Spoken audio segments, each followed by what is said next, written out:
असम में किसी समय में एक राजा रहा करता था। उसकी एक राजकुमारी थी जो अत्यंत सुंदर थी और राजा अपनी पुत्री से अत्यधिक प्रेम करता था। उसने अपने सेवकों को आदेश दे रखा था कि राजकुमारी को प्रतिदिन फूलों से तौला जाए। इस काम के लिए मालिन फूल लाया करती थी। वह महल के बाग से रोज तरह तरह के फूल चुन चुन कर लाया करती थी। मालिन इस बात से बहुत खुश थी कि उसे राजकुमारी के लिए फूल लाने का मौका मिल रहा है। राजमहल के बगीचे में एक सुंदर तालाब था। तालाब में रंग बिरंगी मछलियां थी। एक दिन मालिन जब अपने पति माली के साथ तालाब पर गई तो उसने उसमें सालुक के फूल उगे देखे। ये फूल बड़े बड़े सफेद, गुलाबी और पीले रंग के थे। सालुक का फूल कमल के फूल की ही प्रजाति है जिसमें खुशबू नहीं होती और इसकी सब्जी बनती है।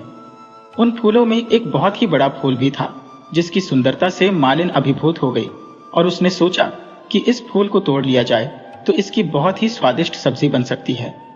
उसने उस फूल को तोड़ लिया। माली ने जब घर आकर अपनी कटारी से फूल को काटना चाहा ताकि सब्जी बन सके तो उसमें से एक आवाज आई, आरे आरे कटबे बे बूढ़ा हमा, हे कि सालुक कुंवर गेनरू राजा। मुझे मत काटो, मैं सालुक कुंवर हूं और इस फूल के अंदर ही बैठा हुआ हूं।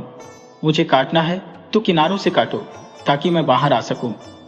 आवाज सुनकर माली डर गया, पर मालिन ने बड़ी सावधानी से फूल की एक एक पत्ती अलग करनी शुरू कर दी। पत्तियों के अलग होते ही उसमें से एक प्यारा सा सुंदर बालक बाहर निकला। निसंतान माली व मालिन उसे ईश्वर का उपहार मानकर बेटे की तरह उसकी परवरिश करने लगे। समय बीतने के साथ सालुक कुंवर एक सुंदर नौजवान में बदल गया। उधर राजकुमारी भी एक सुंदर युवती बन चुकी थी। मालिन अभी भी राजकुमारी के तौलने के लिए महल में फूल लेकर जाती थी। राजकुमारी की सुंदरता के बारे में सालुक जितना सुनता उससे मिलने की चाह उसके अंदर उतनी बलवती होती जाती। एक बार जब मालिन ने फूल एकत्र किए तो सालुक ने बिना धागे की एक माला तैयार की और चुपचाप जूही के फूलों की वह माला उस ढेर में रख दी। मालिन क्रोधित हो उठी और उसने वह माला ले जाने से इनकार कर दिया तो सालुक ने उससे विनती कि वह इसे ले जाए। राजकुमारी ने जब वह माला देखी तो पूछा कि यह कहां से आई है। मालिन को तो पता था कि उसके बेटे ने इसे रखा है, लेकिन राजकुमारी के पूछने पर वह डरकर राजकुमारी से माफी मांगने लगी। पर राजकुमारी तो माला देख बहुत खुश हो गई थी। जब उसे सच का पता चला तो उसने कहा कि वह सालुक कुंवर से मिलना चाहती है। सालुक कुंवर का रूप देख राजकुमारी समझ गई कि यह कोई साधारण इंसान नहीं है। उससे मिलने पर राजकुमारी को उससे प्यार हो गया और उन्होंने विवाह करने का निश्चय किया। उन्होंने गंधर्व विवाह कर लिया। इस समय किसी को बताना उचित न लगने के कारण उन दोनों ने अलग अलग रहने का फैसला किया। सालुक कुंवर सबके सो जाने के बाद रात को मोर पर चढ़कर राजकुमारी से मिलने महल आने लगा। वह अपने मोर से कहता, मेरे प्यारे मयूर, जल्दी से मुझे राजकुमारी के पास पहुंचा दे। सालुक की मां उसे वहां आते न देख ले, इसलिए राजकुमारी कहती, ओरू ओरू बेसी मंजूसा, माए देखा पावेगा। ओ मोर, जल्दी से उड़कर आओ ताकि मां न देख पाए। राजमहल के बाहर हाथ में भाले लिए प्रहरी खड़े रहते थे।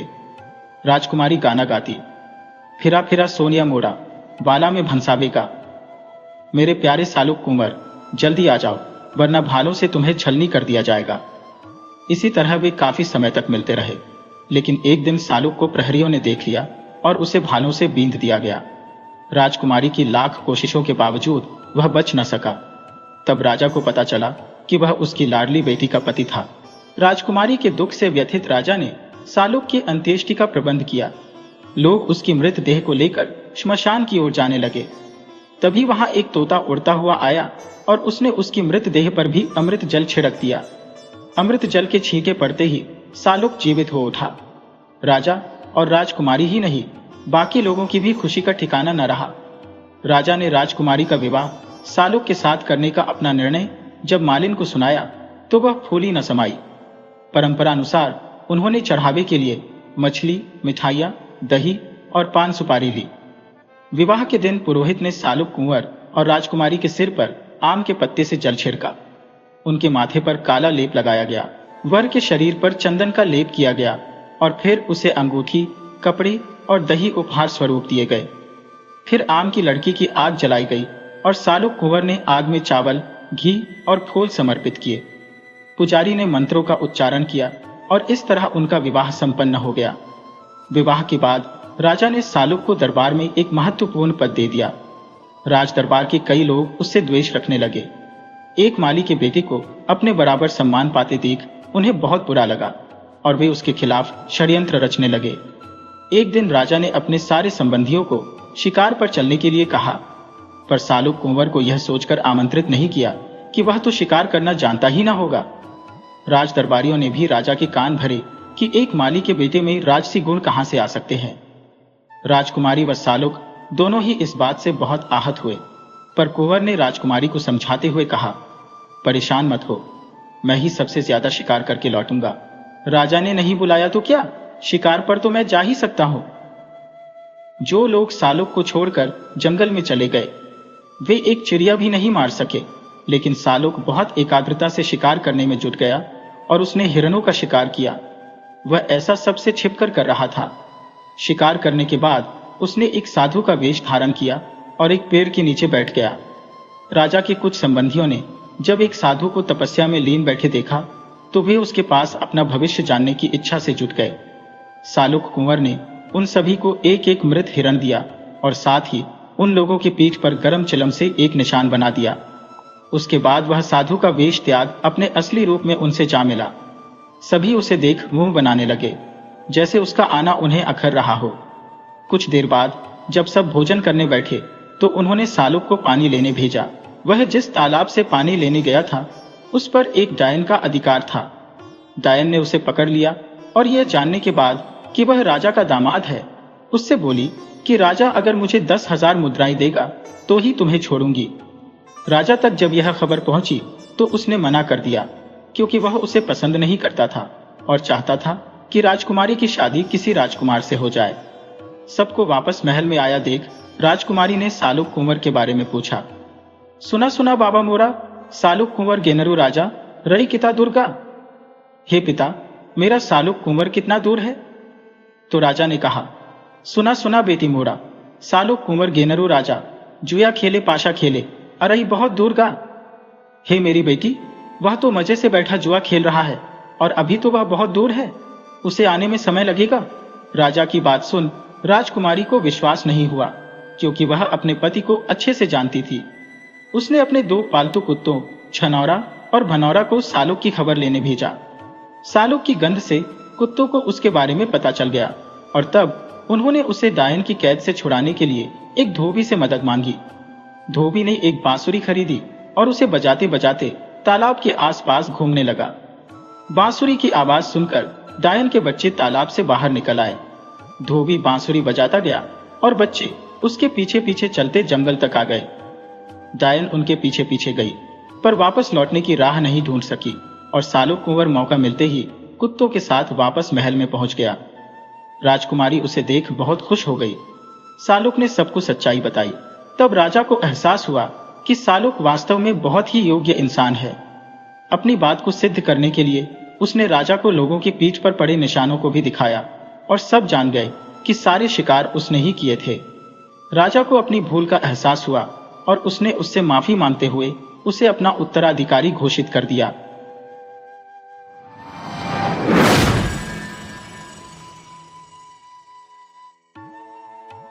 बगीचे के बीच में फूलों से भरा एक गुलाब का पौधा था। उसके सबसे सुंदर फूल पर एक बौना रहता था, जो इतना छोटा था कि इंसान की आंख से नहीं दिख सकता था। वह हर पत्ती को सोने का कमरा बना लेता था। वह बहुत सुंदर और एक बच्चे जैसा प्यारा था। उसके कंधों से एड़ी तक सुंदर पंख थे। जहां वह सोता था वहां बड़ी खुशबूदार हवा होती थी। वहां की दीवारें बहुत साफ और पारदर्शी थी, क्योंकि वे गुलाब की कोमल पत्तियों की थी। छोटा बौना सारा दिन गर्म धूप में उड़ता रहता था। वह बगीचे के सब फूलों के पास जाता था, तितलियों की पीठ पर सवारी करता था। नींबू के पत्तों पर बनी सड़कों और रास्तों को गिनना उसका खेल था। वह जिन्हें सड़क और रास्ता कहता था वे पत्ते की नसें होती थी, पर वह खुद इतना छोटा था कि वे उसे कभी खत्म न होने वाली सड़कें लगती थी। उस दिन उसने यह काम देर में शुरू किया था और खत्म करने से पहले सूर्य डूब गया था। ठंड थी, ओस गिर रही थी, हवा चल रही थी। बौना जल्दी से जल्दी घर पहुंचना चाहता था, पर गुलाब रात के लिए बंद हो चुका था, इसलिए वह अंदर नहीं जा सकता था। वह पौधे के आसपास उड़ता रहा, पर एक भी फूल खिला हुआ नहीं था। बेचारा बौना डर गया। अब तक उसने अपने जीवन की हर रात गुलाब की पत्तियों में आराम से सोकर काटी थी। वह कभी भी अंधेरे में बाहर नहीं रहा था। वह बड़बड़ाने लगा, ओह, मैं मर जाऊंगा। बगीचे के आखिर में एक कूंज था जिसकी जाली पर एक बेल छड़ी हुई थी। उसके फूल रंगीन बिगुल जैसे थे। बौने ने सोचा कि वह उनमें से एक के अंदर सो जाएगा। वह उस छायादार कोने की तरफ उड़ा, पर वहां कोई था। वे दो इंसान, एक सुंदर युवती और एक खूबसूरत युवक थे। वे छोटी सी बेंच पर सटकर बैठे थे और चाहते थे कि कभी अलग न हो, क्योंकि वे एक दूसरे को बेहद चाहते थे। युवक ने ठंडी सांस लेते हुए कहा, हमें अलग होना पड़ेगा। तुम्हारा भाई हमारे प्यार से नाराज है, इसलिए मुझे दूर भेज रहा है। मैं उसके काम से दूर, बहुत दूर, पहाड़ों के पार जा रहा हूं। विदा मेरी प्यारी पत्नी, क्योंकि तुम मेरी पत्नी ही हो। उन्होंने एक दूसरे का चुंबन लिया।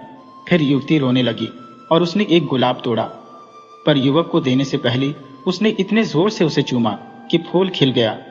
बौना झट से गुलाब में घुस गया। उसने अपना सिर एक खुशबूदार नरम दीवार से टिका लिया।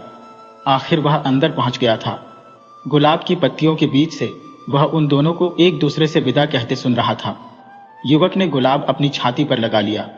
ओह, उसका दिल कैसा धड़क रहा था। बौना उस आवाज के कारण सो नहीं पा रहा था। अंधेरे जंगल में से जाते वक्त उस युवक ने गुलाब अपने हाथ में ले लिया और बार बार उसे चूमने लगा। वह इतनी जोर से चूम रहा था कि बौना मरने वाला हो गया। युवक के होंठ ऐसे जल रहे थे कि गुलाब अपने आप खुल गया, मानो दिन निकल आया हो। उस रात एक और आदमी उस जंगल में जा रहा था। वह उस युवती का दुष्ट भाई था, जिसके हाथ में एक लंबा नुकीला चाकू था। युवक जब गुलाब को चूम रहा था, तभी उस दुष्ट ने उसे छुरा घोंप कर मार दिया। उसने उसका सिर काटा, फिर सिर और शरीर नींबू जैसे एक पेड़ के नीचे की नरम मिट्टी में दबा दिए। दुष्ट मन में सोच रहा था, चलो ये मर गया, जल्दी ही सब उसके बारे में भूल जाएंगे। वह पहाड़ों के पार लंबे सफर पर जाने वाला था। इतने लंबे सफर में लोग आसानी से मर जाते हैं, यही उसके साथ हो सकता है। वह कभी नहीं लौटेगा और मेरी बहन की मुझसे यह पूछने की हिम्मत ही नहीं होगी कि वह क्यों नहीं लौटा। उसने ताजी खुदी जमीन को पत्तों और डालियों से ढका और अंधेरे में ही घर लौट आया। पर चाहे वह सोच रहा था कि वह अकेला था, ऐसा नहीं था, क्योंकि वह बौना उसके साथ था। जिस समय वह आदमी की कब्र खोद रहा था, वह बौना नींबू के पेड़ के एक मुरझाए पत्ते में लिपटकर उस दुष्ट आदमी के बालों में गिर गया था। हत्यारे ने सिर पर हैट लगा लिया। बौना अंदर ही बंद हो गया। अंधेरे में वह डर और गुस्से से कांप रहा था और उस बुरे काम के बारे में सोच रहा था जो उसने होता हुआ देखा था। सूरज निकलने तक वह दुष्ट अपने घर लौट आया था। उसने अपना हैट उतारा और बहन के सोने वाले कमरे में गया। वह युवती पहाड़ों के पार लंबे सफर पर गए अपने प्रेमी के बारे में सोचती हुई, उसी का सपना देखती हुई सो रही थी। उसका दुष्ट भाई उसके ऊपर झुका और शैतानी हंसी हंसने लगा। उसके अनजाने में वह पत्ता उसके बालों से गिर गया। वह दबे पांव बहन के कमरे से निकलकर अपने कमरे में गया और सो गया। बौना पत्ते में से निकलकर लड़की के कान में चला गया। उसने जो बुरा काम होते देखा था वह लड़की को बता दिया कि कैसे उसके भाई ने उसके प्रेमी को मारकर एक फूलों से भरे नींबू के पेड़ के नीचे दफना दिया है। फिर उसने यह बताया कि वह पेड़ जंगल में कहाँ है। लड़की सोच रही थी कि वह सपना देख रही है, पर बौना बोला कि अपने बिस्तर पर एक सूखा नींबू का पत्ता देखकर समझ जाना कि यह सपना नहीं है। लड़की उठी और उसे वह पत्ता दिखा। ओह, वह कितना रोई। उसने कितने खारी आंसू बहाए, पर वहां उसे तसल्ली देने वाला कोई नहीं था। कोई नहीं था जिससे वह अपना दुख कहती। खिड़की खुली हुई थी। बौना चाहता तो उड़कर बगीचे में अपने गुलाब तक जा सकता था, पर वह उस लड़की को अकेले छोड़कर जाने के बारे में सोच भी नहीं सकता था। खिड़की की चौखट पर रखे गमले के पौधे में एक फूल था। उसने बाकी दिन वही आराम किया। कई बार वह दुष्ट भाई आया, जोर जोर से हंसी मजाक करता रहा। बेचारी लड़की में इतनी हिम्मत भी नहीं थी कि अपना दुख दिखा सके। रात आने पर वह चुपचाप घर से निकली। उसने जंगल में जाकर वह पेड़ ढूंढा, फिर उसके नीचे से अपने प्रेमी की लाश निकाली। वह खूब रोई और भगवान से प्रार्थना करने लगी कि वह भी जल्दी मर जाए। वह चाहती थी कि लाश को अपने साथ वापस ले जाकर अच्छी तरह दफना दे, पर वह ऐसा नहीं कर सकती थी। उसने उसका सिर अपने हाथों में उठाया उसके ठंडे सफेद होठों को चूमा, फिर उसके सुंदर बालों से मिट्टी झाड़ी। वह बोली, यह हमेशा मेरा रहेगा। उसने उसके मृत शरीर को फिर से दबाया और लौट गई। वह अपने हाथों में अपने प्रिय का सिर और नींबू के पेड़ के पास उगी चमेली की एक टहनी ले आई थी। लौटते ही उसने एक बड़े गमले में उस युवक के सिर को दबाया और ऊपर से चमेली की टहनी लगा दी। छोटे बौने ने फुसफुसाकर कहा, अलविदा। उस लड़की का दुख देखने से दुखी बौना उड़कर बगीचे में अपना गुलाब ढूंढने लगा। हरी टहनियों पर एक दो पत्तियां चिपकी थी, फूल नहीं खिला था। ठंडी सांस भरते हुए बौना बोला, जल्दी ही सब सुंदर फूल मुरझाकर गायब हो जाएंगे। पर उसे एक गुलाब का फूल मिल ही गया, जिसकी पत्तियों में अब भी खुशबू थी और वह वहां रह सकता था। बौना हर सुबह उस लड़की की खिड़की पर जाता था। उसे वह लड़की हमेशा गमले के पास खड़ी रोती मिलती थी। उसके आंसू चमेली की टहनी पर गिरते रहते थे। लड़की पीली पड़ती जा रही थी और टहनी हरी, उसमें नए नए पत्ते आ रहे थे और जल्दी ही सफेद फूलों की कलियां निकल आईं। लड़की ने उन्हें चूम लिया। उसका भाई उसे पागल और बेवकूफ समझता था, क्योंकि वह एक पौधे के पास खड़ी रोती रहती थी। वह नहीं जानता था कि किसी की चमकीली आंखें और लाल होंठ उस चमेली के पौधे के नीचे की मिट्टी में दबे हुए थे। एक दिन वह लड़की गमले के पास खिड़की की चौखट पर सिर टिकाए सो गई। उसे सोता देखकर बौना उसके कान में घुस गया और उसे उन शामों के बारे में बताने लगा जब खुशबूदार गुलाब खिलते थे। लड़की वह सपना देखते देखते मर गई। मरने पर वह स्वर्ग गई, जहां अपने प्रेमी युवक से मिल गई। बड़ी सफेद घंटियों जैसे चमेली के फूल खिलकर कमरे में अपनी खुशबू फैला रहे थे। जो मर चुके थे उनके लिए अपना दुख वे इसी तरह दिखाते थे। दुष्ट भाई ने उस सुंदर फूलों से लदे गमले को देखा तो उसे अपनी चीज की तरह उठाकर अपने सोने के कमरे में ले गया। वे फूल न सिर्फ देखने में सुंदर थे, बल्कि उनकी खुशबू भी बहुत अच्छी थी। बौना उस दुष्ट के पीछे पीछे गया और हर फूल को उस दुष्ट भाई की करतूत और बेचारी लड़की के दुख की बातें बताता रहा। हर फूल की अपनी आत्मा थी जो सब समझती थी। फूलों ने कहा, हम सब कुछ जानते हैं, हम उस बारे में सब कुछ जानते हैं। हम उस मरे हुए आदमी के होठों और आंखों से ही पनपे हैं। हम सब जानते हैं, सब कुछ जानते हैं। बौना समझ नहीं पा रहा था कि सब जानकर भी फूल इतने शांत कैसे हैं। वह शहद बटोरती मधुमक्खियों के पास गया और उन्हें सारी कहानी सुनाई। उन्होंने वह कहानी अपनी रानी को सुनाई। उसने यह तय किया कि अगली सुबह वे दोषी को मार देंगी। उस लड़की के मरने के बाद की पहली रात को जब भाई सो रहा था तो फूलों की डाल खिल उठी। हर फूल की अदृश्य आत्मा एक जहर भरा भाला लेकर उसके कान के पास इकट्ठी हो गई और उसे ऐसी कहानियां सुनाने लगी जिनसे उसे भयानक सपने दिखाई देने लगे। वह डरकर चीखने लगा तो उन्होंने अपने भालों की नोक उसकी जबान में गड़ा दी। वे सब चिल्लाईं, हमने मरने वालों का बदला ले लिया। और वे उड़कर वापस अपने फूलों में चली गई। सुबह सोने वाले कमरे की खिड़की खुलते ही गुलाब में रहने वाला बौना और मधुमक्खियां अपनी रानी के पीछे उड़कर कमरे में घुस गए ताकि उस दुष्ट को मार सके। पर वह तो पहले ही मर चुका था। लोग उसके पलंग के चारों ओर खड़े थे। एक आदमी बोला, चमेली के फूलों की तेज खुशबू ने उसे मार दिया है। अब बौना समझा कि फूलों ने बदला ले लिया। उसने यह बात मधुमक्खियों की रानी को बताई। उसने और बाकी की मधुमक्खियों ने उस गमले को घेर लिया। लोग उन्हें उड़ाने की कोशिश करने लगे। आखिर एक आदमी ने गमला उठाया ताकि बाहर रख दे। तभी एक मक्खी ने उसके हाथ में काट लिया। गमला जमीन पर गिरकर टूट गया। मिट्टी के बाहर गिरने पर एक सफेद खोपड़ी भी निकल आई। सारे लोग डरकर उसे देखने लगे। तब वे समझ गए कि मरने वाला आदमी हत्यारा था। मधुमक्खियों की रानी गाना गाने लगी, जिसमें फूलों के बदला लेने के अलावा यह भी बताया था कि बौना छोटे से छोटे पत्ते पर भी रह सकता है। वह बुराई का पर्दाफाश करके दुष्ट से बदला ले सकता है।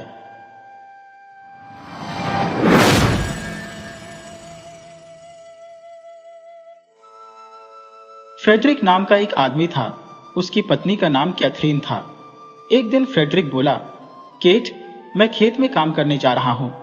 लौटने पर खूब भूख लगी होगी, इसलिए तुम कुछ अच्छा खाना बनाकर और बियर निकालकर तैयार रखना। उसने जवाब दिया, ठीक है, मैं सब तैयार रखूंगी। खाने का समय होने वाला था। कैथरीन ने एक बढ़िया सा गोश्त का टिक्का तलने के लिए रख दिया। थोड़ी ही देर में वह तैयार सा दिखने लगा तो कैथरीन ने उसे कांटे से पलटा और फिर अपने आप से कहा, यह तो तैयार सा ही है। तहखाने से बियर निकाल लाऊं। कड़ाही को अंगीठी पर ही छोड़कर एक बड़ा सा जग लेकर वह तहखाने में गई और पीपे से बियर निकालने लगी। जग भर रहा था, वह देख रही थी। तभी उसे ध्यान आया, कत्ता बंधा हुआ नहीं है, कहीं वह टिक्का लेकर न भाग जाए। अच्छे वक्त पर ध्यान आ गया। वह तहखाने से निकलकर ऊपर भागी। देखा तो वाकई वह बदमाश कुत्ता टिक्का खा रहा था। कैथरीन उसके पीछे भागी, पर कुत्ता मुंह में गोश्त कसकर दबाए हुए तेजी से खेतों में भाग निकला। कैथरीन ने सोचा, अब तो वह टुकड़ा गया ही, सहना पड़ेगा। वह वापस मुड़ी और घर की तरफ चल दी, पर थकी होने की वजह से धीरे धीरे चल रही थी। इधर इतनी देर तक शराब बहती रही क्योंकि कैथरीन उस पीपे का ढक्कन लगाना भूल गई थी। जग भरने के बाद पूरी बियर जमीन पर फैलती रही। पीपा खाली हो गया। तहखाने की सीढ़ियों पर पहुंचने के बाद उसने देखा कि क्या हो चुका। वह सोचने लगी, क्या करूं जिससे फ्रेडरिक यह कीचड़ न देख पाए। कुछ देर बाद उसे याद आया कि पिछले मेले से खरीदा हुआ एक आटे का बोरा रखा हुआ है। अगर उसे जमीन पर छिड़क देगी तो वह बियर को सोख लेगा। उसे लगा, कितनी खुशकिस्मती है कि हमने वह आटा अब तक रखा हुआ था, अब उसका अच्छा इस्तेमाल होगा। वह गई और बोरा उठा लाई, पर रखते वक्त गलती से बियर के जग के ऊपर रख दिया तो जो बची हुई बियर थी वह भी जमीन पर फैल गई। वह बोली, एक चीज जाती है तो दूसरी उसके पीछे चली जाती है। फिर उसने पूरा आटा तहखाने के फर्श पर फैला दिया और अपनी होशियारी पर बेहद खुश है। सोचने लगी, सब कुछ कितना साफ सुथरा दिख रहा है। दोपहर को फ्रेडरिक घर आया। आते ही उसने पत्नी को आवाज लगाई और पूछा, क्यों भाई, क्या खाना बनाया है? उसने जवाब दिया, अरे फ्रेडरिक, मैंने तुम्हारे लिए गोश्त का टिक्का बनाया था, पर जब मैं तहखाने से बियर लेने गई तब कुत्ता उसे उठाकर भाग लिया। मैं उसके पीछे भागी। इस बीच बियर का पीपा खाली हो गया। फिर मैंने मेले से खरीदे हुए आटे का बोरा उठाकर उससे फर्श सुखाना चाहा, पर बोरे से टकराकर बियर का जग लुढ़क गया। पर हां, तहखाना बिल्कुल साफ हो गया है। वह बोला, केट, केट, तुमने ऐसा क्यों किया? टिक्का तलते तलते बियर लेने क्यों गई? पहले बियर बहने दी, फिर सारा आटा बर्बाद कर दिया। फ्रेडरिक, मुझे क्या पता था कि मैं गलत कर रही हूं। तुम्हें यह बात पहले बतानी चाहिए थी। पति सोचने लगा, जब मेरी पत्नी ऐसे काम करती है तो मुझे होशियार होना पड़ेगा। उसके पास घर में काफी सोना था। उसने पत्नी को बुलाकर कहा, यह देखो कितने सुंदर पीले बटन हैं। मैं इन्हें बक्से में रखकर बगीचे में गाड़ दूंगा, पर तुम ध्यान रखो, तुम उन्हें नहीं छूओगी। वह बोली, फ्रेडरिक, मैं इन्हें कभी नहीं छूऊंगी। वह बाहर गया ही था कि कुछ फेरी वाले मिट्टी के बर्तन लेकर आए और उसने पूछने लगे कि क्या तुम बर्तन खरीदना चाहोगी? उसने जवाब दिया, मैं खरीदना तो जरूर चाहती हूँ, पर मेरे पास रुपए नहीं है। अगर पीले रंग के बटन तुम्हारे काम आ सकते हैं तो मैं सौदा कर सकती हूँ। वे बोले, पीले बटन? हमें दिखा दो। बगीचे में चलो, जहां मैं बताऊं वहां खोदो तो वे तुम्हें मिल जाएंगे। मैं तो यह करने की हिम्मत नहीं कर सकती। वे दुष्ट गए, खोदा। जब उन्होंने देखा कि पीले बटन क्या है तो सारे निकाल लिए और ढेर सारे मिट्टी के बर्तन छोड़ गए। केट बड़े प्यार से उन्हें घर भर में सजाती रही। जब फ्रेडरिक घर लौटा तो देखते ही चीख कर बोला, तुम क्या करती रही हो? वह बोली, मैंने यह सब सामान तुम्हारे पीले बटनों से खरीदा है, पर मैंने उन्हें नहीं छुआ। फेरी वाले खुद जाकर खोद लाए थे। फ्रेडरिक ने कहा, तुमने कितना अच्छा काम किया है। जानती हो, वे पीले बटन मेरा सारा सोना थे। तुम ऐसे काम क्यों करती हो? उसने जवाब दिया, मुझे क्या मालूम इसमें कोई नुकसान है, तुम्हें पहले बताना चाहिए था। कैथरीन कुछ देर तक सोचती रही, फिर पति से कहने लगी, सुनो फ्रेडरिक, अगर हम चोरों के पीछे जाएं तो शायद जल्दी ही अपना सोना वापस ले सकें। वह बोला, कोशिश करते हैं, पर साथ में मक्खन, पनीर वगैरह रख लेना, जिससे रास्ते में खाने के काम आ सके। उसने कहा, ठीक है, और वे चल दिए। फ्रेडरिक तेज चल रहा था, इसलिए उसकी पत्नी पीछे रह गई। वह सोचने लगी, कोई बात नहीं, अच्छा ही है। जब हम लौटेंगे तो मैं घर के पास होंगी, इसलिए कम चलना पड़ेगा। धीरे धीरे वह पहाड़ की चोटी पर पहुंच गई। पहाड़ के एक तरफ एक पतली सी पगडंडी थी, जो इतनी पतली थी कि वहां से निकलने वाली गाड़ियों के पहिए पेड़ के तने से रगड़ते हुए जाते थे। वह बोली, देखो जरा, बेचारे पेड़ कैसे घायल हो गए हैं, पता नहीं कभी ठीक होंगे भी या नहीं। उसने तरस खाकर उन पर मक्खन लगा दिया, जिससे उन्हें उतनी तकलीफ ना हो। जब वह यह दया का काम कर रही थी, तभी टोकरी से पनीर का एक टुकड़ा बाहर गिर गया। कैथरीन ने ढूंढा, पर जब नहीं मिला तो वह बोली, मैं दूसरे टुकड़े को तुम्हें ढूंढने के लिए भेजती हूँ, क्योंकि उसकी टांगें मुझसे पतली है। और उसने दूसरे टुकड़े को भी लुढ़का दिया। वह पहाड़ी से लुढ़कता हुआ नीचे कहाँ गया, किसी को पता नहीं चला, पर वह यही कहती रही कि उसे लगता है कि दोनों टुकड़े रास्ता जानते हैं, इसलिए उसके पीछे पीछे आ जाएंगे। वह उनकी इंतजार में सारा दिन वहां नहीं रुक सकती थी। आखिर वह फ्रेडरिक के पास पहुंच गई। पत्नी को देखते ही उसने कुछ खाने के लिए मांगा। केट ने सूखी दबला रोटी दे दी। यह पूछने पर कि मक्खन, पनीर कहाँ है, उसने जवाब दिया कि मक्खन मैंने गाड़ियों के पहियों से घायल पेड़ों पर लगा दिया। पनीर का एक टुकड़ा भाग गया था, तो दूसरे को मैंने उसे ढूंढने भेज दिया। लगता है दोनों कहीं साथ साथ होंगे। उसका पति बोला, तुम ऐसी बेवकूफ़ी की बातें क्यों करती हो? पत्नी ने जवाब दिया, ऐसा क्यों कह रहे हो?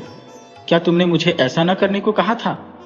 खैर, दोनों ने मिलकर सूखी डबल रोजी खाई। फिर पति बोला, केट, उम्मीद है कि तुम आते वक्त दरवाजे पर ताला लगा आई थी। उसने जवाब दिया, नहीं, तुमने मुझसे कहा ही नहीं था। फ्रेडरिक ने कहा, तुम आगे जाने से पहले घर लौटो और दरवाजा बंद करके आओ। साथ में कुछ खाने के लिए भी ले आना। कैथरीन ने वही किया जो पति ने कहा था।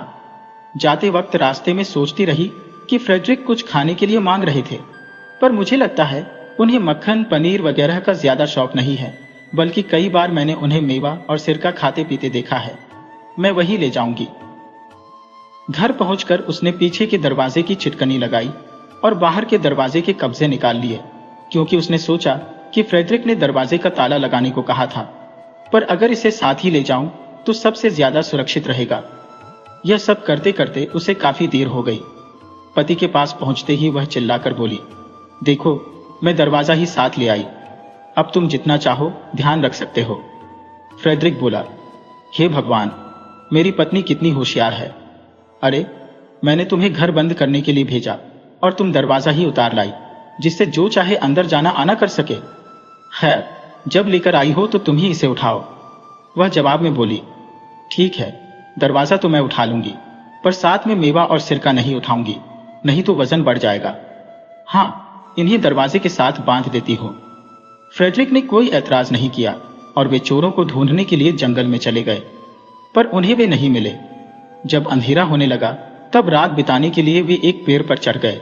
वे अभी छड़े ही थे कि वे बदमाश आ गए जिन्हें ये ढूंढ रहे थे।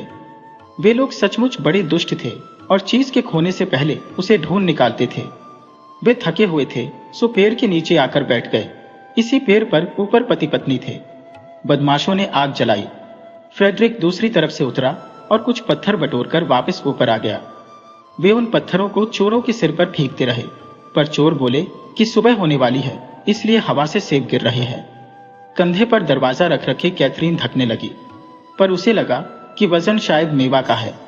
वह धीरे से बोली, फ्रेडरिक, मुझे मेवा फेंकनी पड़ेगी। पति ने कहा, नहीं, अभी नहीं, उन्हें हमारे बारे में पता चल जाएगा।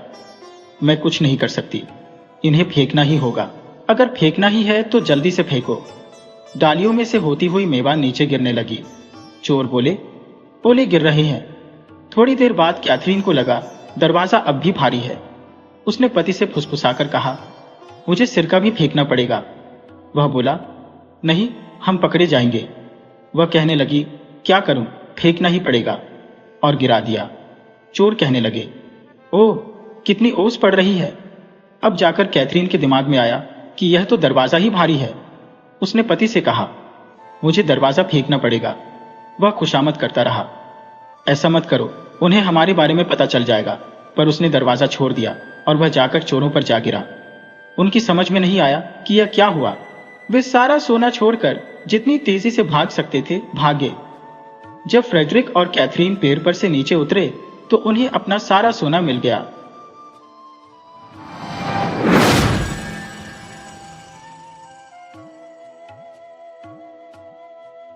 जंगल की उस सुनसान राह पर शिला मूर्ति के रूप में एक स्त्री निहसबंद पड़ी थी। उसका सौंदर्य ऐसा था कि थके हारे यात्रियों के शरीर में भी एक नई ऊर्जा भर दे। देखने वाले को लगता मानो किसी अद्वितीय शिल्पकार ने भूलोक पर अवतार लेकर अपने स्वप्न को पत्थर में ढाल दिया हो। लेकिन जब उस मूर्ति की आंखों में झांकते तो एक अनकहा शोक दिखता, एक ऐसा शोक जिसे शब्दों में पिरोना असंभव था। यह वह शिल्पकार का स्वप्न नहीं था, बल्कि एक शाप की सजीव मूर्तिमान पीड़ा थी।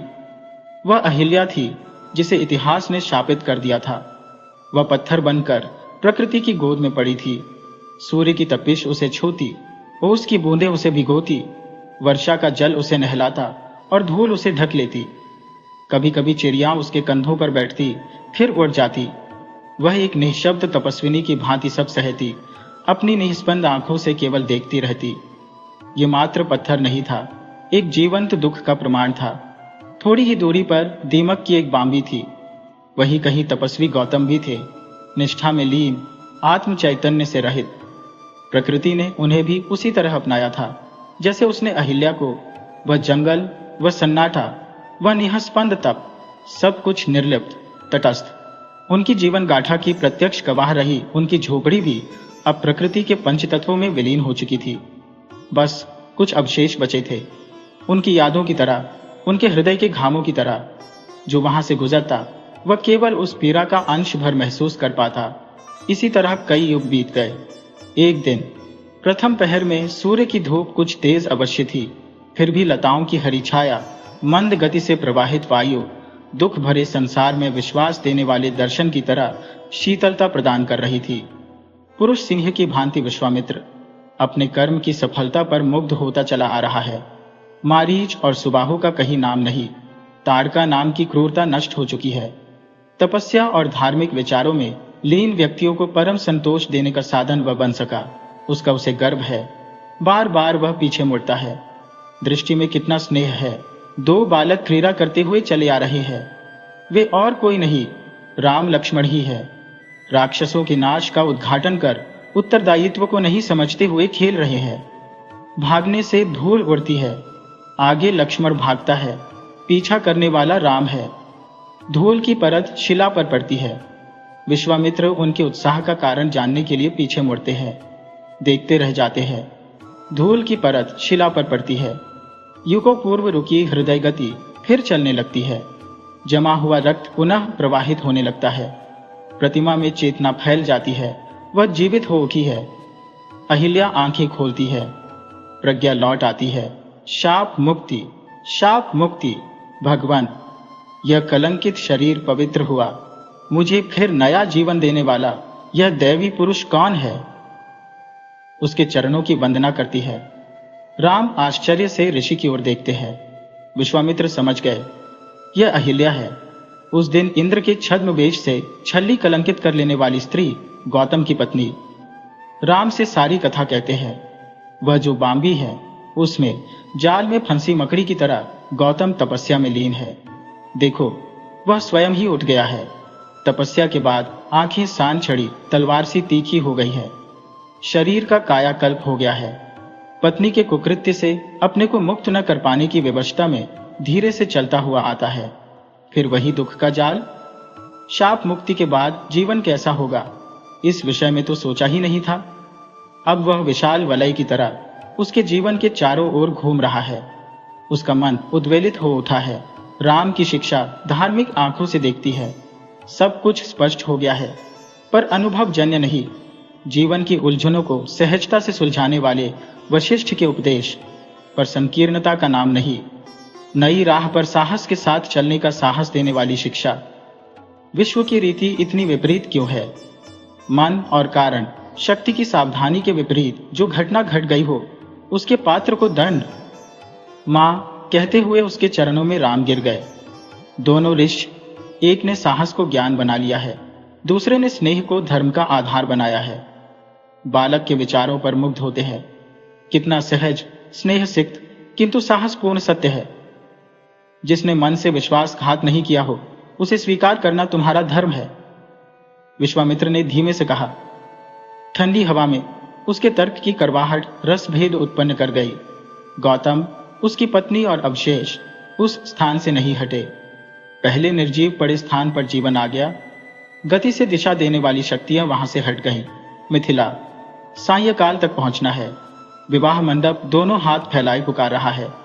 गौतम का साहस नहीं हुआ कि निष्कलंक होकर उससे बात कर ऐसे उस दिन उसे वारांगना कहना उनकी जीवा को आज जला गया है।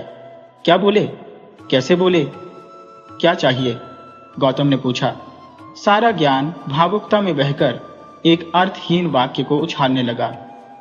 भूख लगी है, अहिल्या ने बालकों सा उत्तर दिया। गौतम ने पास के उपवन से फलों को जुटाया। उस दिन विवाह के प्रथम दिवस का सस्नेह और कौतूहल उसके व्यवहार में घुल गया। वह विवाह हृदय में राग उत्पन्न होने के बाद भले ही हुआ हो, पर छल में किया गया विवाह ही तो था। पशु की प्रदर्शना से प्राप्त की गई स्त्री ही तो थी। गौतम का मन अपने आप को दोष देने लगा। अहिल्या की भूख समाप्त हो गई। उनके मन में पूर्ण स्नेह व्याप्त हो गया था, पर दोनों दो प्रकार के संघर्षों से गुजर रहे थे। क्या मैं गौतम के योग्य हूं? यह अहिल्या की चिंता थी। क्या मैं अहिल्या के योग्य हूं? यह गौतम की चिंता थी। पंथ के दोनों ओर खिले फूल उन्हें देख हंस दिए। अहिल्या की इच्छानुसार अयोध्या की बाहरी सीमा में निर्जन स्थान में सरयू नदी के किनारे एक कुटिया में गौतम धर्म साधना में लीन हो गया। अब गौतम को अहिल्या पर पूरा विश्वास था। इंद्र की गोद में वह लेट भी जाए, उन्हें संदेह नहीं होगा। उनके विचार में वह पवित्र है। उसकी सेवा के बिना उनकी धर्म साधना नष्ट हो जाएगी, ऐसा उनका विचार था। अहिल्या ने उसे सीमाहीन स्नेह से बांध लिया था। उसका विचार आते ही उसका हृदय और अंग नई दुल्हन की तरह उत्फुल्ल हो जाते, पर उसके हृदय में चढ़ा पत्थर नहीं हिला। उसकी इच्छा थी कि लोग उसके व्यवहार पर तनिक भी शंका न करें। यही कारण था कि उसकी चाल में सहजता समाप्त हो गई और कृत्रिमता आ गई। उसे अपने परिवेश का हर व्यक्ति इंद्र सा लगता। अहिल्या के हृदय में भय घर कर गया। उसकी बातें, खिलखिलाहटें समाप्त हो गई। किसी भी बात को कहने के पूर्व हजारों बार उसे मन ही मन परख कर तब कहती। गौतम की सहज बातों के पीछे भी अर्थ ढूंढ लेती। उसे जीवन ही नरक लगने लगा। उस दिन मरीचि आए थे, उसके पहले एक दिन दधीचि आए थे। मातंग ऋषि भी वाराणसी जाते हुए गौतम का कुशल क्षेम पूछने आए। उनके हृदय में स्नेह वर्तमान था, पर अहिल्या पश्चाताप के मारे घड़ी जा रही थी। उसका मन भी खिन्न था। अतिथि सत्कार की औपचारिकता भी उसे निभाई नहीं जा रही थी। साधारण तौर पर देखने वाले की आंखों में देखने से घबराने लगी, कुटिया में छिपने लगी। गौतम का सिद्धांत ही अब बदल गया। धर्म की सीमाएं केवल जानबूझकर पाप करने वालों के लिए है। आत्मचेतना से रहित कोई पाप किया जाए तो भले ही उससे सारी मानव जाति को हानि हो, वह पाप नहीं हो सकता।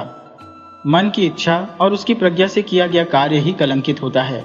अपनी टूटी झोपड़ी में रहकर गौतम ने अपनी चेतना को नई दिशा दी। उन्हें अहिल्या निष्कलंक लगी। उन्हें लगा वे उसके योग्य नहीं है। शाप देने वाले उनके क्रोध ने उन्हें कलंकित कर दिया है। राम और सीता अक्सर उस दिशा में रथ लेकर आते। यह अवतार पुरुष गौतम के मानस में लक्ष्य पुरुष की भांति लगा। उसकी हंसी और खेल ही धर्मशास्त्र के व्याख्यान से लगे। उससे नव दंपति का आपसी स्नेह भी कितना गहन है, वह गौतम को अपने पहले जीवन की याद दिला देती। अहिल्या के मन के भार को बांटने के लिए सीता आ गई। उसे लगा मानो सीता की हंसी उसके कलंक को धो देगी। जब भी वह आती, अहिल्या के अधरों पर मुस्कुराहट खेल जाती, आंखों में उल्लास छा जाता। वशिष्ठ की देखरेख में बढ़ने वाले राज्य लक्ष्य जो है, सरयू नदी के किनारे दो पृथक संसार में विचरने वाले जीवों के मध्य पुराना उत्साह लाते रहे। अहिल्या को कहीं बाहर जाने में अरुचि थी। सीता के सामीप्य ने उसके मन के भार को हल्का कर उसे साहस दिया। पट्टाभिषेक के उत्सव में भाग लेना स्वीकार कर लिया था, पर महल में भावुकता ने कैसी करवट ली। एक ही सांस में दशरथ को मृत्यु देकर, राम को वनवास भेजकर, भरत को नदी ग्राम में बसाकर दम लिया। मानवीय सीमाओं से परे उस शक्ति ने आसुरी वेग से मानो चौपड़ के गोटे फेंककर पासा पलट दिया। वशिष्ठ ने कितनी सावधानी के साथ मनुष्य धर्म के विजय स्वरूप इस राज्य की स्थापना के लिए प्रयास किया। उनके सारे हिसाब झूठे हो गए। नंदी ग्राम के दीपक में ही उनकी आशा सिमट गई। सरयू नदी की कुटिया भी रह गई। गौतम की सारी साधना इस झंझावात में कहीं उड़ गई। सारा विश्वास समाप्त हो गया। अहिल्या, उसके दुख की सीमा नहीं थी। उसकी समझ में कुछ नहीं आया। राम वन को चले गए। भाई ने भी साथ दिया, सीता भी चली गई। उसके मन में वही पहले वाला अंधकार छा गया, पर मन का बोझ असह्य हो उठा। प्रातः काल गौतम ने जप तप समाप्त कर कुटिया में प्रवेश किया। उनके पैरों को धोने के लिए जल लाती हुई अहिल्या की होठ फड़के, यहाँ मेरा मन नहीं लगता, मिथिला चले जाएं? चलो चलते हैं। सदानंद को देखे भी कई दिन हो गए। गौतम बाहर निकल गए। दोनों मिथिला की ओर चले। दोनों के मन में बोझ था। गौतम बाहर निकल गए। दोनों मिथिला की ओर चले। दोनों के मन में बोझ था। गौतम कुछ रोका पीछे आती हुई अहिल्या के हाथ पकड़ लिए चल पड़े। डरो मत, वे बोले। दोनों मिथिला की ओर चल दिए। प्रातः काल का समय। गंगा के किनारे दोनों जा रहे हैं। नदी के बीच खड़ा कोई व्यक्ति ऊंचे स्वर में गायत्री का जाप कर रहा है। जब समाप्त होने तक दोनों दंपति किनारे प्रतीक्षा करते रहे। सदानंद गौतम ने पुकारा, मां, पिताजी। प्रफुल्लित मन से सदानंद ने प्रणाम किया। अहिल्या ने मन से उसका आलिंगन किया। बेटा, सदानंद कितना पराया हो गया है, दाढ़ी मूछ रखवाकर ऋषि बन गया है। गौतम को बेटी के तेज ने मुग्ध कर दिया। सदानंद दोनों को अपनी कुटिया में ले गया। विश्राम करने के लिए सुविधाएं कर जनक के विचार मंडप के लिए रवाना हुआ। गौतम भी साथ हो लिए बेटा स्वयं उन्हें ले जाने को इच्छुक था। रक्त के स्नेह के कारण उसको उनकी थकान की भी चिंता थी। युगों तक तपस्या में लीन होकर भी जो शरीर नहीं थका, वह भला आज थकेगा। वे भी पीछे हो लिए। तत्व विचार की नई दिशा को जानने के लिए पुत्र उत्सुक था। मिथिला की सड़क से गुजरते हुए उन्हें लगा कि अयोध्या का शोक और मानसिक संताप यहां भी फैल गया है। रुकी हुई सांस मानो हवा में घुल रही है। लोग जा रहे हैं, लौट रहे हैं, काम में तल्लीन है। सारे कार्य निष्काम कर्म की तरह हो रहे हैं। कहीं मोह नहीं, बंधन नहीं। जल कलश ले जाते हुए हाथी की चाल में तेजी नहीं है। साथ जाते हुए पुजारी के मोह में दिव्य कौतूहल नहीं है। दोनों राजा के कोष्ठी मंडप में पहुंचे। सत्संगी सेना भरी हुई थी। इस भीड़ में शोध कैसे होता होगा? गौतम चकराए। उनका विचार गलत था। जनक ने दोनों को देखा। वे भागते हुए आए, मुनि को अर्घ्य दिया और उन्हें अपने पास ले जाकर बिठाया। जनक के मुख पर शोक छाया था, पर उनकी वाणी में कोई अस्त व्यस्तता नहीं थी। उनका चित्त स्थिर था। गौतम हिचके वे समझ नहीं पाए क्या बोला जाए। वशिष्ठ ने अपने राज्य में भावुकता की पुलियां नहीं बांधी। जनक ने दाढ़ी खुजाते हुए कहा। जनक की वाणी मर्म को छू गई। भावुकता के झंझावात में सत्य उत्पन्न होता है। गौतम बोले, दुख भी तो जन्मता है। यदि भावनाओं का सही उपयोग नहीं किया जाए, राज्य का निर्माण करना हो तो उसके लिए भी स्थान होना चाहिए, वरना राज्य नहीं रह सकता। जनक ने कहा। आपका? गौतम ने कहा, मैं राज्य नहीं कर रहा हूं, शासन को समझने का प्रयास कर रहा हूं। जनक बोला। दोनों कुछ देर मौन रहे। आपकी धर्म साधना किस प्रकार की है? जनक ने विनम्रता से पूछा। अभी प्रारंभ नहीं किया, अभी तो समझना है। कई प्रश्न उठते रहते हैं। कहते हुए गौतम उठकर चले गए। अगले दिन से वे जनक के मंडप को नहीं गए। कई समस्याएं हिमालय की तरह खड़ी हो गईं। वे एकांत चाहते रहे, पर एकांत की खोज में दूसरे दिन जनक ने पूछा, मुनीश्वर कहाँ है? वे हमारी कुटिया के सामने अशोक वृक्ष के नीचे समय व्यतीत कर रहे हैं। तपस्या में? नहीं, चिंतन में। लहर शांत नहीं हुई। जनक बुदबुदाए। अहिल्या को स्नान करने में अपार रुचि थी। गंगा के किनारे प्रातः अकेली कलश लेकर चली जाती। 2-3 दिन स्वेच्छा से अपने मन की भावनाओं को स्वतंत्रता के साथ फैलाती हुई स्नान करती रही। उसका मन शांत था, पर यह अधिक दिनों तक नहीं चला। नहाकर सिर झुकाए चली आ रही थी। सामने बिच्छुओं का स्वर सुनाई दिया। कुछ ऋषि पत्नियां, वे भी नहाने जा रही थी। उसको देखते ही घूरती हुई दूर हट गई, मानो वह कोई शूद्र हो।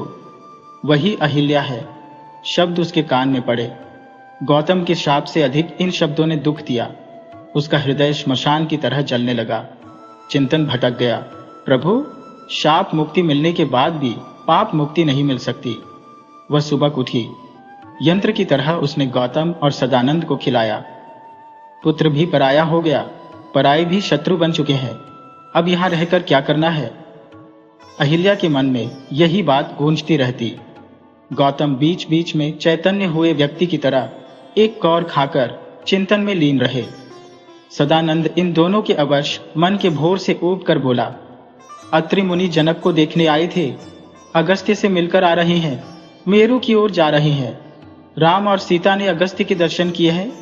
उन दोनों को अगस्त्य ने पंचवटी में रहने का उपदेश दिया है। वे कहाँ रह रहे हैं? हम भी तीर्थ यात्रा कर लें?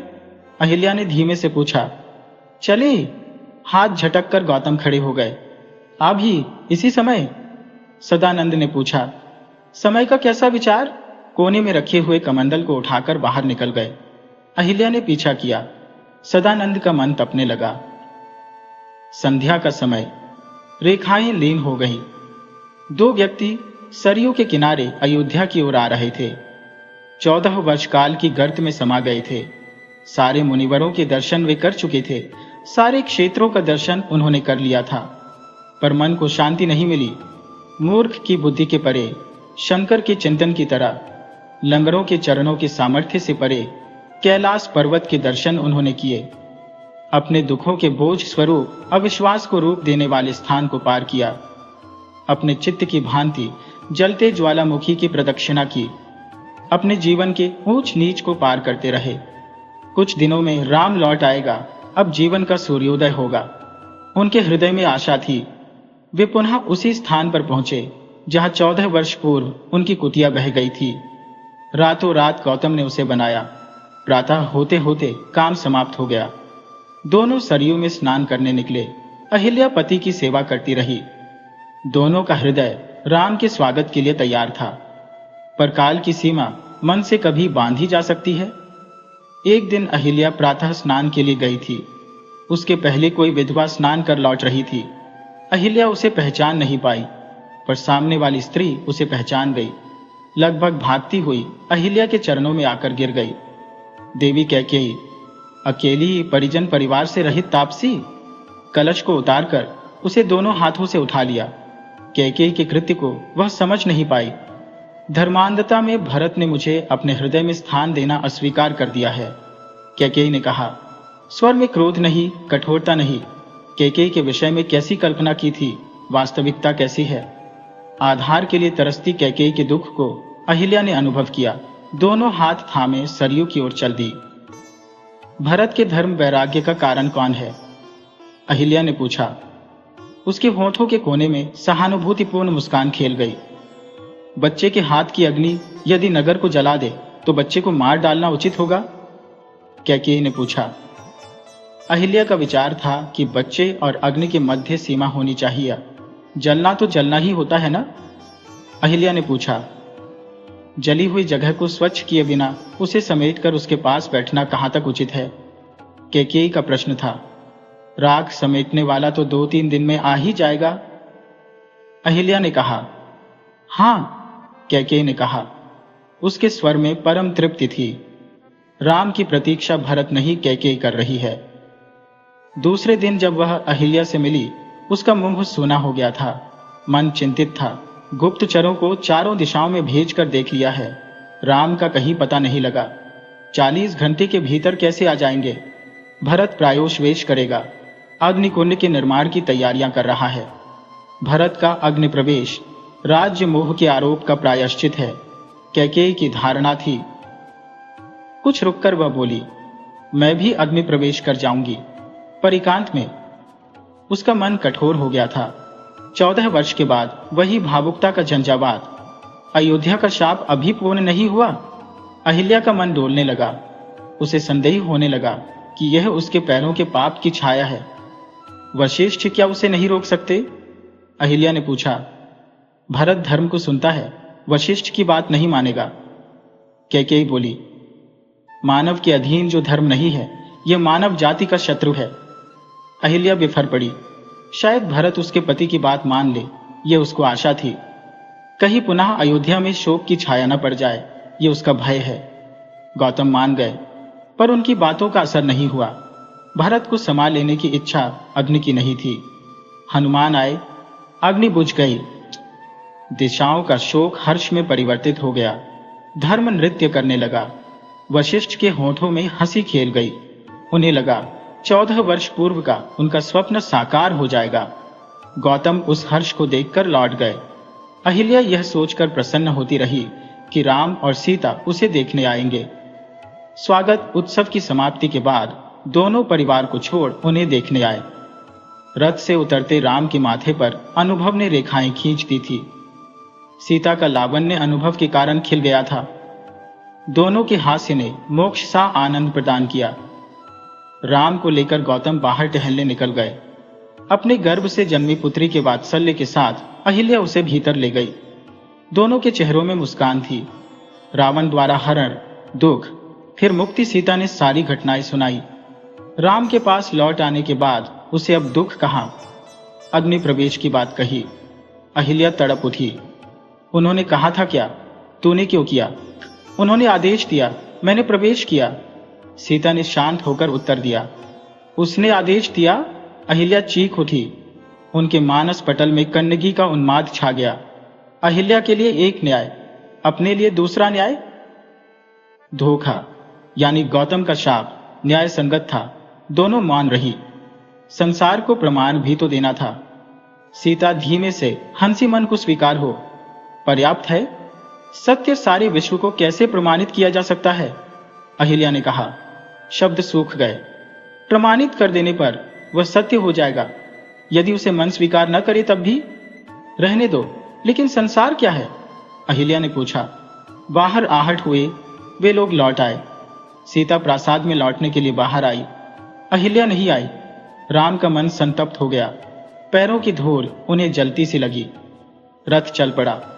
पहियों का शब्द लीन हो गया। गौतम विचार में लीन रहे। आधारहीन त्रिशंकुवत उनका दिल डोलने लगा। उनके मन में एक नया विचार कौंध गया।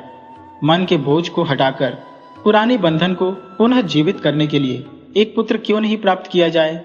उसके नन्हे हाथ मन के बोझ को हल्का कर देंगे। अंदर गए। अहिल्या की प्रज्ञा समाप्त हो गई थी।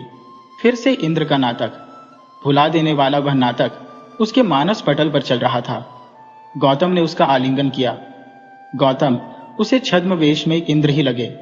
उसका मन कठोर हो गया। ओह, कितनी शांति! गौतम की बाहुपाश में एक शिला।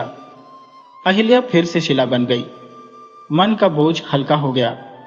कैलाश पर्वत की ओर एक मानव आकृति बर्फीले रास्ते पर तेजी से गुजरती जा रही थी। उसके पैरों में पूर्ण विराग छा गया था। वही गौतम है। वह सन्यासी हो गए हैं।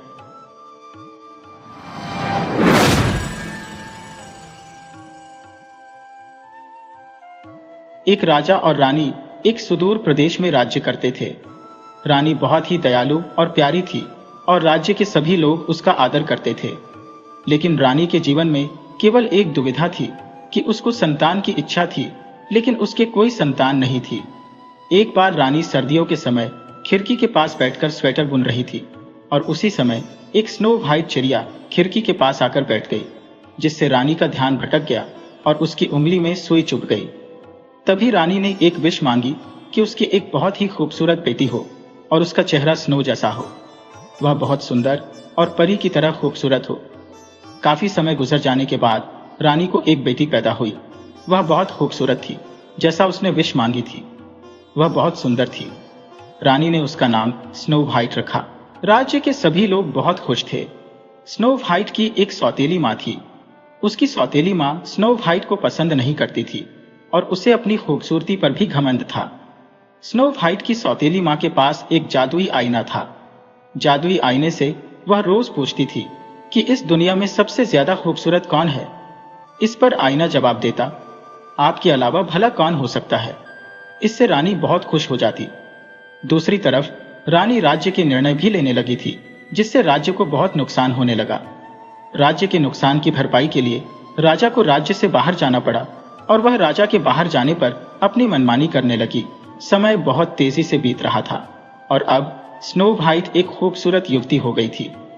जब एक बार स्नो व्हाइट बाग में बने तालाब के किनारे पानी पी रही थी, तभी एक राजकुमार को स्नो व्हाइट की छाया दिखाई दी। वह राजकुमार देखता ही रह गया, लेकिन उसे पक्षियों के सिवा उधर कुछ नहीं दिखा। उधर रोज की तरह रानी आज भी आईने के पास पहुंची और उसने आईने से पूछा कि सबसे खूबसूरत कौन है। थोड़ी देर तो आईना हिचकिचाया, लेकिन उसने कहा कि स्नो व्हाइट। अब रानी बहुत परेशान हो गई। स्नो व्हाइट की सौतेली माँ ने उसे अपने पास बुलाया और उससे कहा कि मुझे लगता है कि तुम महल में पड़ी पड़ी बोर हो रही हो, इसलिए तुम्हें जंगल की सैर पर जाना चाहिए। इससे तुम्हारा मन बहल जाएगा और मैं तुम्हारे साथ अपने सबसे जांबाज सुरक्षाकर्मी को भेज रही हूं। रानी ने अपने सुरक्षाकर्मी को जंगल में भेजा और उससे बोला कि स्नो व्हाइट को मारकर सबूत के तौर पर उसका दिल लेकर आना। रानी का सुरक्षाकर्मी जब स्नो व्हाइट को मारने लगा तो उसे दया आ गई और उसने स्नो व्हाइट को वहां से जाने के लिए बोला। तब स्नो व्हाइट ने उसे कहा कि वह अपना फर्ज पूरा करे, लेकिन सुरक्षाकर्मी ने उसे वहां से जाने दिया और सबूत के तौर पर वह किसी जानवर का दिल निकाल कर ले गया। उसने वह दिल रानी के सामने पेश किया, जिससे रानी बहुत खुश हो गई। दूसरी तरफ स्नो व्हाइट जंगल में इधर उधर भटक रही थी। उसे बहुत डर लग रहा था। उसे लगा जैसे कोई पीछे बात कर रहा है, जिससे वह डर गई और वहां तेजी से आगे बढ़ने लगी। थोड़ा दूर चलने पर तितलियां उसके चारों ओर मंडराने लगी। तितलियां स्नो व्हाइट का स्कार्फ खींचने लगी और स्नो व्हाइट को लगा जैसे वह तितलियां कहीं जाने के लिए इशारा कर रही हैं। स्नो व्हाइट उन तितलियों के साथ साथ चलने लगी। वहां स्नो व्हाइट को एक घर दिखाई दिया।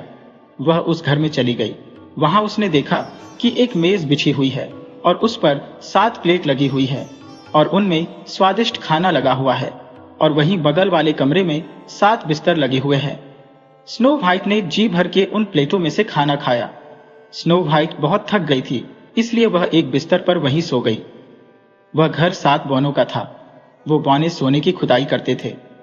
जब शाम को बौने घर लौटे तो बौनों ने देखा कि मेज पर प्लेटों में से किसी ने खाना खाया है।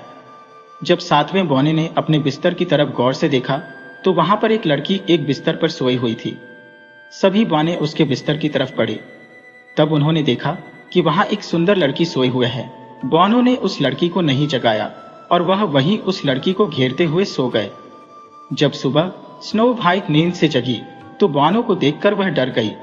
बौने बोले, हे लड़की, तुम्हें हमसे डरने की जरूरत नहीं है।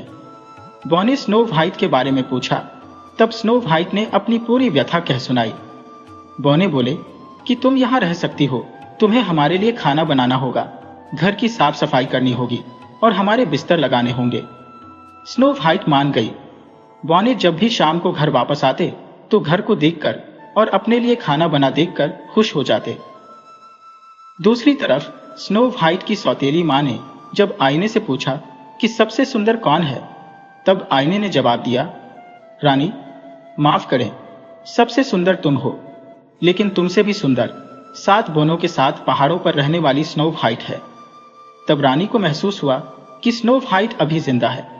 उसने अब स्नो व्हाइट को जान से मारने का प्लान बनाया। उसने जादू से बूढ़ी औरत का रूप धारण कर लिया और ताजे सेब में विष डालकर वह पहाड़ों पर स्थित स्नो व्हाइट के पास पहुंची। बौने उस समय सोने की खोज में जा चुके थे। स्नो व्हाइट घर पर अकेली थी। जब रानी बूढ़ी औरत के वेश में वहां पहुंची और उसने सेब लेने के लिए उस स्नो व्हाइट को बोला, तब स्नो व्हाइट बोली कि माँ जी माफ करें, मैं दरवाजा नहीं खोल सकती। तब बूढ़ी औरत बोली कि तुम दरवाजा मत खोलो, तुम मुझे एक रोटी का टुकड़ा दे दो। स्नो व्हाइट ने ऐसा ही किया और सेब ले लिए। जैसे ही उसने सेब खाए वह गिर गई और मर गई। जब बौने घर पर लेटे तब उन्होंने वहां स्नो व्हाइट को जमीन पर गिरे देखा। उन्होंने स्नो व्हाइट को उठाया और उसे जगाने की कोशिश की, लेकिन स्नो व्हाइट अब मर चुकी थी। तब बौने ने उसके मरने का मातम मनाया और उसे दफनाने के लिए ले जाने लगे। लेकिन तब उन्होंने महसूस किया कि स्नो व्हाइट का चेहरा अभी भी उतना फ्रेश है, उसके गाल अभी भी लाल है, वह मरी हुई नहीं लग रही थी। तब उन्होंने सोचा कि स्नो व्हाइट को एक शीशे के बॉक्स में बंद किया जाए, जिससे उसका शरीर मरने के बाद भी बेदाग बना रहे। उन्होंने ऐसा ही किया और स्नो व्हाइट को एक शीशे के बॉक्स में बंद कर दिया। तभी किसी राज्य का राजकुमार शिकार करते हुए वहां पहुंचा। तब उन्होंने देखा कि कुछ बौने एक लड़की को घेरे हुए मातम मना रही हैं। वह राजकुमार स्नो व्हाइट को देखते ही रह गया और उन बौने से स्नो व्हाइट को अपने साथ ले जाने की इच्छा जाहिर की। लेकिन बौने बोले कि यह तो मर चुकी है, तुम इसका क्या करोगे? तब राजकुमार बोला कि मैं इसे अपने राज्य में ले जाकर इसके लिए एक सुंदर सा स्मारक बनाऊंगा, क्योंकि मैं इससे प्रेम करने लगा हूं। यह बहुत सुंदर है। जब राजकुमार के सैनिक उसे डोली में उठाकर ले जा रहे थे, तभी एक सैनिक को ठोकर लगी और वह गिरने ही वाला था, जिससे स्नो व्हाइट को झटका लगा और उसके मुंह में फंसा हुआ जहरीले सेब का टुकड़ा निकल गया, जिससे स्नो व्हाइट की जान वापस आ गई। स्नो व्हाइट अब जिंदा थी। राजकुमार ने स्नो व्हाइट से शादी करने की इच्छा जाहिर की, लेकिन स्नो व्हाइट बोली कि वह अपने पिताजी का आशीर्वाद पाना चाहती है। राजकुमार को पता लगा कि रानी जादूगर है और बहुत क्रूर है। तब राजकुमार ने रानी के किले पर हमला करके उसे परास्त कर दिया और रानी राज्य छोड़कर भाग गई। तब राजकुमार ने स्नो व्हाइट के पिता को गिरफ्त में से बाहर निकाला। राजकुमार और स्नो व्हाइट ने अपने पिताजी का आशीर्वाद लिया और शादी कर ली।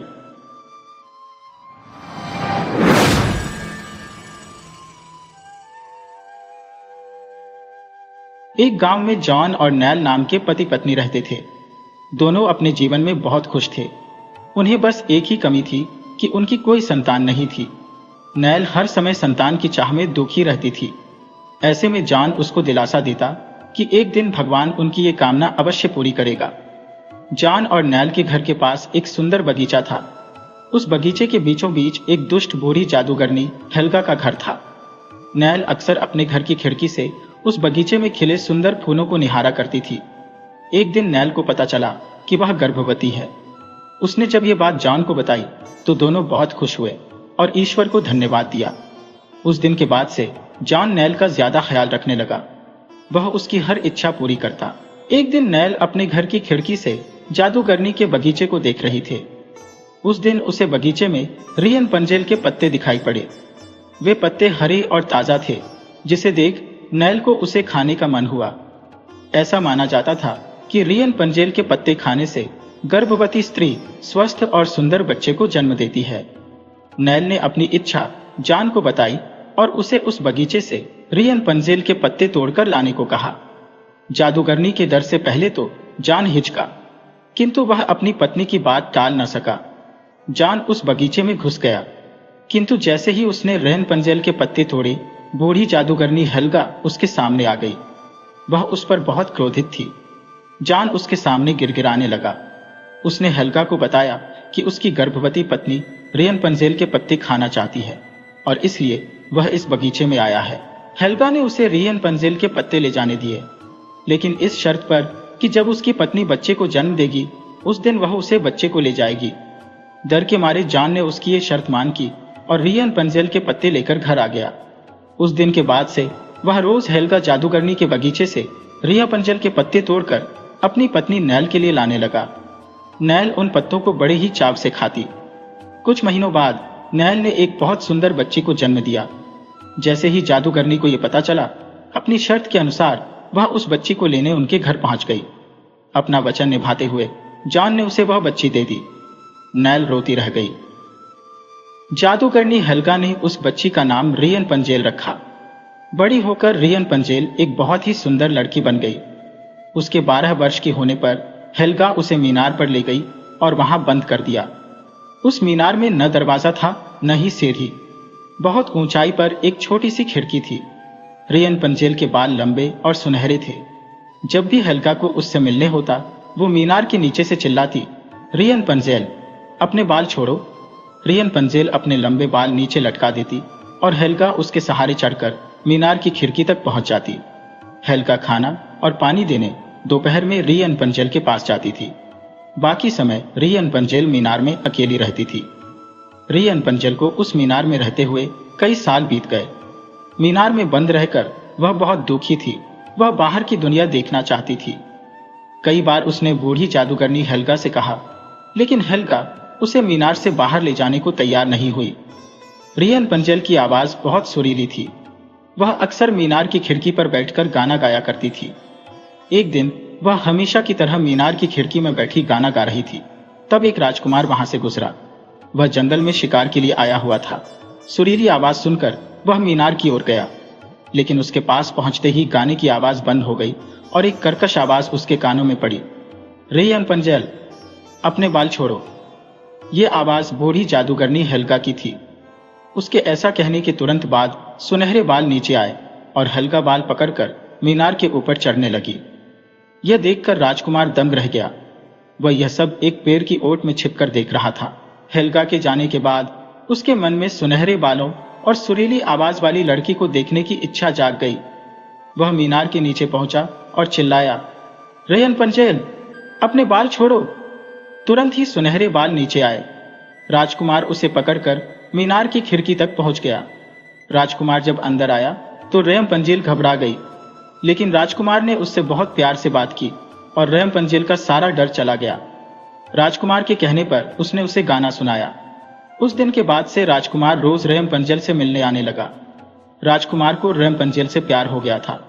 एक दिन उसने रेयन पंजेल के सामने विवाह का प्रस्ताव रखा, जिसे रेयन पंजेल ने स्वीकार कर लिया। राजकुमार रेयन पंजेल को अपने साथ ले जाना चाहता थे। उसने रेयन पंजेल से मीनार से बाहर निकलने का रास्ता पूछा तो रेयन पंजेल बोली, मुझे नहीं पता, जादूगरनी हेल्गा मेरे बालों के सहारे ही यहाँ आती है। दोनों वहां से निकलने का उपाय सोचने लगे। तब रेयन पंजेल ने राजकुमार से कहा कि वह उसके लिए रेशम के धागे लेकर आए, जिससे वो यहां से नीचे उतरने के लिए सीढ़ी बना लेगी। तब से राजकुमार रोज रेशम के धागे लाने लगा और रेयन पंजेल उससे सीढ़ियां बुनने लगी। इस बीच रेयन पंजेल गर्भवती हो गई। अब वह जल्द से जल्द उस मीनार की कैद से बाहर निकलना चाहती थी। एक दिन रेयन पंजेल को खाना देकर जाने के बाद बूढ़ी जादूगरनी हेल्गा फिर से वापस लौट आई और उसने राजकुमार को मीनार पर चढ़ते हुए देखा लिया। रेयन पंजेल के धोखे से वह क्रोधित हो गई। अगले दिन जब खाना देने वह रेयन पंजेल के पास आई तो उसने उसके बाल काट दिए और उसे रेगिस्तान में छोड़ दिया। शाम को रोज की तरह राजकुमार रेयन पंजेल से मिलने आया और मीनार के नीचे से चिल्लाया, रेयन पंजेल, बाल छोड़ो। जादूगरनी हेल्गा ने रेयन पंजेल के बाल नीचे लटका दिए। राजकुमार जब उसे पकड़कर मीनार पर पहुंचा तो बूढ़ी जादूगरनी हेल्गा को देखकर चौंक गया। उसके पूछा, रेयन पंजेल कहाँ है? हेल्गा बोली, अब वो तुम्हें कभी नहीं मिलेगी, और राजकुमार को मीनार से धक्का दे दिया। राजकुमार कंटीली झाड़ियों पर गिरा, जिसके कांटे उसकी दोनों आंख में चुभ गए और उसे दिखाई देना बंद हो गया। वह इधर उधर भटकने लगा। ऐसे ही कई साल बीत गए। एक दिन भटकते भटकते वह उसी रेगिस्तान पहुंच गया जहां बूढ़ी जादूगरनी ने रेयन पंजेल को छोड़ा था। वहां उसे गाने की सुरीली आवाज सुनाई पड़ी। वह उस आवाज को पहचान गया। वो रेयन पंजेल की आवाज थी। वह आवाज की दिशा में चिल्लाते हुए दौड़ने लगा, रेयन पंजेल, रेयन पंजेल। रेयन पंजेल ने भी राजकुमार को देख लिया। दोनों की मुलाकात हुई। राजकुमार की हालत पर रेयन पंजेल को रोना आ गया। उसकी आंसू जब राजकुमार की आंखों में गिरे तो राजकुमार की आंखें ठीक हो गईं। बूढ़ी जादूगरनी के द्वारा रेगिस्तान में छोड़े जाने के कुछ महीने बाद रेयन पंजेल ने एक लड़का और एक लड़की को जन्म दिया था। राजकुमार से मिलने के बाद उनका परिवार एक हो गया। वे राजकुमार के महल आ गए और वहां खुशी से रहने लगे।